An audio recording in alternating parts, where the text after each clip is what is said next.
आचार्यों ने कहा है कि यदि जीवन को सुखी बनाना है तो हमारे पुराने आचार्यों की पद्धति, जो सदियों सदियों से कहा है आत्मोत्थान की पद्धति, उसे अपनाना पड़ेगा। और उसे कैसे अपनाना है? जो आज सरकार और समाज नहीं कर पाई, वो सदियों पहले हमारे आचार्यों ने, हमारे मुनियों ने, हमारे तीर्थंकरों ने कह दिया। लेकिन हम प्रकाश में आना ही नहीं चाहते। हमारी हालत उस बच्चे की तरह है जिसकी माँ सर्दी से बुखार आ रहा था और करा रही थी, बहुत तड़फ रही थी, बहुत बेचैन थी। और उसकी माँ की तड़फ देखकर बच्चे ने कहा, माँ चिंता मत करो, आज तुम्हारी सारी तकलीफ़ें दूर कर दूँगा। और गया बाहर बहुत अच्छी धूप निकल रही थी। उसने देखा माँ तो अंधेरी कमरे में पड़ी है, बाहर जाऊं और बाहर की धूप लेकर आऊं। एक बक्सा ले गया, एक डिब्बा ले गया और उसमें उसने धूप देखी कि अंदर तक आ गई। उसने तत्काल डब्बा बंद किया और अपनी माँ से बोला, माँ मैं तुम्हारे लिए धूप लेकर आया हूँ, अब तुम्हें सर्दी नहीं लगेगी। माँ अचंभित हो गई कि कोई धूप को ला ही नहीं सकता, बेटा कैसे ले आया। वो कहने लगा, माँ मैं बहुत बुद्धिमान हूँ, मैंने देखा है धूप आई थी अंदर और मैं तुम्हें दूंगा और तुम्हारी सर्दी दूर हो जाएगी। माँ हालांकि चकित थी, माँ को पता था बच्चा बच्चा है, लेकिन बच्चा ने जैसे ही बक्सा खोला, पेटी खोली और उसने देखा कि धूप नहीं थी, अंधेरा था। उसकी माँ ने कहा कि बेटा धूप को लाया नहीं जा सकता है, प्रकाश को लाया नहीं जा सकता है, उसके पास जाया जा सकता है। बेटा तूने कोशिश की होगी लेकिन तेरी कोशिश असफल रही और कभी सफल होगी भी नहीं। प्रकाश में जाओ तो प्रकाश का एहसास होता है, धूप में जाओ तो धूप का एहसास होता है, हवा में आओ तो हवा का एहसास होता है। लेकिन बेटा तू धूप प्रकाश को लाना चाहता है, ऐसा कभी नहीं हो सकता है। और मेरी ना कभी सर्दी दूर होगी। प्रार्थना कर, औषधि दे मुझे औषधि की ज़रूरत है। और जब मैं ठीक हो जाऊंगी तो मैं स्वयं चली जाऊंगी प्रकाश में, तुझे प्रकाश लाने की ज़रूरत नहीं पड़ेगी। प्रकाश तो आना चाहता है, हमने अपने दरवाजे बंद कर रखे हैं। छोटी सी संध भी हो, छोटा सा छिद्र भी हो, तो प्रकाश उससे भी आने की कोशिश करता है और अंदर तक आ जाता है। लेकिन हमने जन्म जन्मांतर से दरवाजे ही नहीं खोले और कुंडियों पर कुंडी लगा ली हैं। ऐसी हमारे दिलों की हालत भी हो गई है। परमात्मा की रोशनी आना चाहती है, अंदर आना चाहती है, हमें हमारी जन्म जन्मांतर की कराहे को, ठंड को, शीत वेदना को दूर करना चाहती है। वो तो आने को तैयार है, लेकिन हमने कसायों के दरवाजे लगा रखे हैं, हमने पापों के दरवाजे लगा रखे हैं। पाप फिर भी पहले मन से होता है, बाद में वचन से होता है और सबसे लास्ट में काया से होता है। हम काया से कम पाप करते हैं, लेकिन हम वचन से और वचन से ज़्यादा मन से ज़्यादा पाप करते हैं। जबकि सरकार और समाज भी मन और वचन के पापों का दंड नहीं दे पाती उतना, क्योंकि आपने मन मन में क्या बोला क्या पता चलेगा, आपने वचनों से क्या बोला क्या सबूत रहेगा, ज़्यादा नहीं रहेगा। लेकिन जो काया से पाप करते हैं उसका समाज और सरकार दंड देती है। लेकिन हमारे शास्त्र, हमारा आगम कहता है कि तुम मन से भी सोच लेते हो, वो मन का पाप भी तुम्हारे अंदर कभी मिट नहीं सकता है। मन का पाप भी तुम्हें भोगना पड़ेगा। और कभी अपने जीवन परिणति पर सोचना कि सुबह से शाम तक हमने कितने लोगों की अवनति चाहिए, कितने लोगों को पतन में गिराया, कितनों की बदनामी की, कितनों की निंदा की, कितनों का उपहास उड़ाया। लड़खड़ाते दौर पर हंसना बड़ा आसान है, लड़खड़ाते दौर पर हंसना बड़ा आसान है। गिरते हुए को थाम ले होता वही इंसान है, गिरते हुए को थाम ले होता वही इंसान है। हम बूढ़ों को देखकर, अपाहिजों को देखकर, गरीबों को देखकर, लाचार बेबसों को देखकर मुस्कुरा देते हैं। अरे कभी उनके चेहरों पर मुस्कुराहट लाने की कोशिश किया करो। तुम जरा झांक करके तो देखो, लाखों गम के मारे मिलेंगे और भूखे बेसहारे सड़क पर ठोकरें खाते मिलेंगे। माना कि उन्हें कोई सत्संगति मिली होती, उन्हें कोई दिशा मिली होती, उन्हें कोई रोजगार मिला होता, उन्हें बचपन से ही आपका प्रयास रहा होता, तो वो अब भी आप जैसे होते। क्या पता उन्हें भी सहारा मिला होता, वो क्या से क्या हुए होते। तो आज भी हमें कोशिश करना है, सिर्फ शास्त्रों की बातें लेकर हमें पिटारों की तरह बंद करके आपके दिलों की सर्दी नहीं मिटेगी, आपके जीवन में सुख शांति का प्रकाश नहीं आएगा। आप चाहते हैं कि शास्त्रों को रट लें, गाथाओं को रट लें। अरे गाथाओं को रटने से क्या होगा? गाथाओं को कानों के द्वारा मत डालो, हृदय में डालो, हृदय में उतारो। कानों में तो बहुत डाला है लेकिन जीवन में नहीं डाला है। जीवन में जिस दिन उतर जाएंगे शब्द हमारे, हर इंसान सत्य और अहिंसा की बात करता है, ऊंची ऊंची शान के उड़ाने भरता है, लेकिन जब देखो तो आदमी बहुत छोटा हो जाता है, दिल से बहुत छोटा होता है। मकान बड़े होते हैं, दिल छोटा हो जाता है, सामान ज़्यादा और लेकिन दिल बहुत कम हो जाता है आदमी का। आज वही हालत हो गई, पहले छोटे मकान दिल बड़ा हुआ करता था। एक मकान में 15-20 लोग, 25-40 लोग भी रह लिया करते थे। एक ही कमरों में 10-10, 12-12 लोग मिलजुल के सो जाया करते थे। वो सोने का आनंद अलग था। आज घर में कमरे ज़्यादा और आदमी कम हो गए। आज घर कैद, खुली कैद खाने की तरह हो गया, जहाँ सिर्फ या तो जानवर मिलता है या फिर जानवर से बदतर आदमी मिलता है।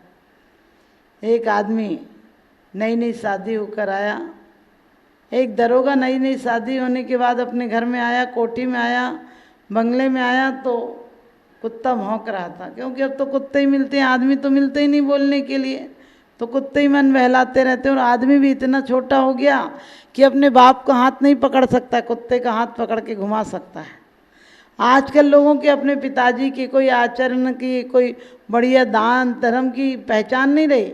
आज लोग कहते हैं अच्छा उनके यहाँ जिनके यहाँ 2 कुत्ते हैं, अच्छा उस नस्ल का कुत्ता है उसके यहाँ जाना है। सोचो आदमी ने अपनी पहचान खो दी, घर को कुत्तों को मालिक बना दिया, कुत्तों को प्यार करता। मैंने कि हद हो गया, आदमी भी इतना पतन की तरफ गिर जाएगा कि इंसानों को छोड़कर कुत्तों को प्यार करने लगेगा। पहले कुत्ता एक गाली थी, अब कुत्ता होना खुशनसीबी समझते हैं लोग, क्योंकि माँ बाप को रोटी दें या नहीं दें, माँ बाप को नहलाएं धुलाएं या नहीं, लेकिन कुत्तों के लिए नहलाने धुलाने, दूध जलेबी और बिस्कुट खिलाने के लिए उनकी मेडिकल चेकअप तक कराते हैं। बताओ, बाप को चेकअप कराने नहीं ले जाएंगे, कुत्तों को चेकअप कराने ले जाते हैं। ये हमारे जीवन की अवनति की निशानी है। मैं ये नहीं कहती कि तुम जीव दया मत पालो, लेकिन उनके भी अपने परिवार हैं, उन्हें अपने परिवारों से दूर मत रखो। तुम्हें यदि तुम्हारे परिवारों से कोई दूर रखेगा तो तुम्हारी क्या हालत होगी। तुम्हें चाहे सोने के पिंजरे में भी रखा जाए, लेकिन दूर रखा जाएगा तो तुम दुखी हो जाओगे। और कहते हैं एक राजा दूसरे देश जा रहा था, जहाँ से वो तोता लाया था। उसने कहा कि मैं वहाँ जा रहा हूँ, जिस फ़कीर से तुम्हें लाया था वहाँ कुछ कहना है क्या। बोले नहीं, कह देना कि मैं बहुत मज़े में हूँ, सोने का पिंजरा है, ये चीज़ है वो चीज़ है, बस इतना कह देना।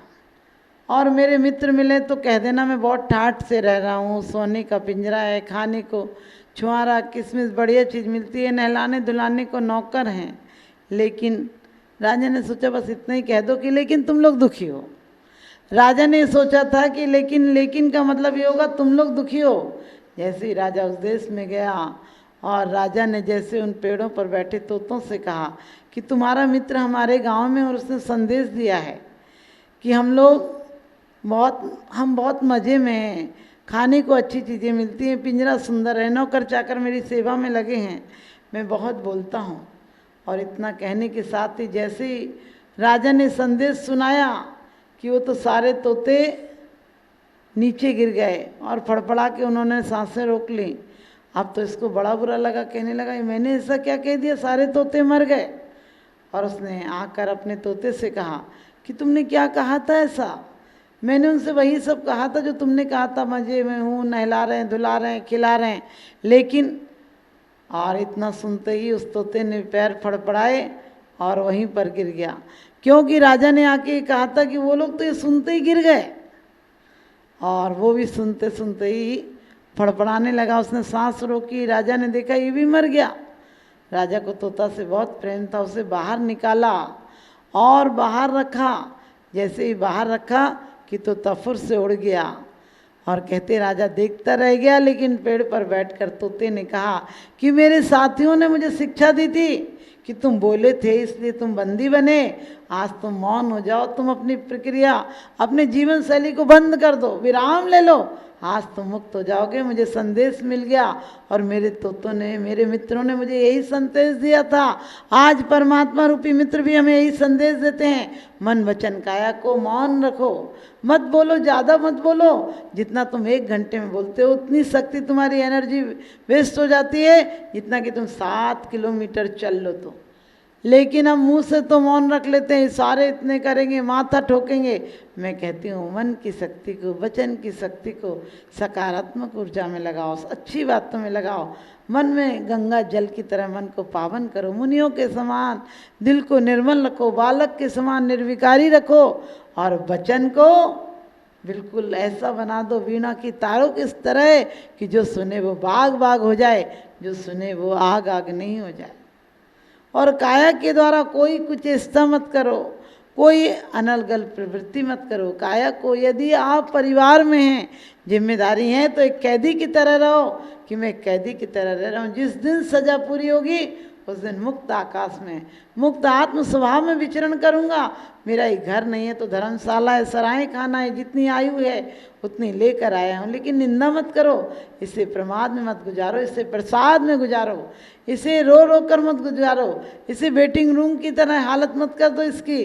4 दिन रहना है, ये तो ज़िंदगी बेकार है, ये तो ज़िंदगी बेकार है।